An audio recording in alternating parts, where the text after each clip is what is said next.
The builder pattern is a creational pattern that you can use to create objects step by step. Imagine in your code you have a huge object that receives in the constructor all its properties. For example, you have a country class that has many properties like population, area, currency, language, and so on. There's nothing wrong with this approach at first, but let's say the only data you have for country is name, which is required, and the demonym.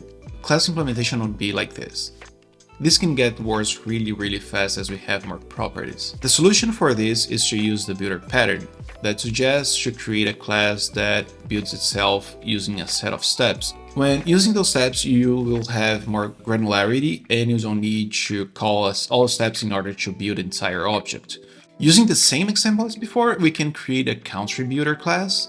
This class is going to receive in its constructor a country object, and now you can start building the object piece by piece by adding methods like with name, with capital.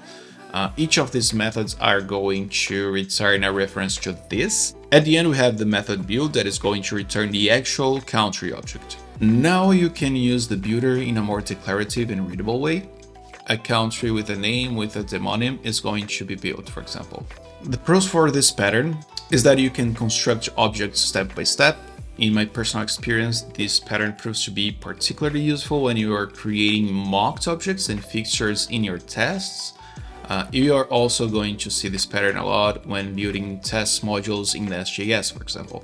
It's more readable and it makes clearer your intention than adding everything at once in the constructor. The cons for this pattern is that it can generate unnecessary complexity. In JavaScript in general, in most cases, you can simply use an options object as a function parameter and it's going to be enough. And that's it, folks. This was the builder pattern. If you want to know more about design patterns, I have a series in the channel and you can check in the card somewhere in the screen. If you want, leave a like, subscribe and hit the bell. Thank you very much, folks. See you in the next one and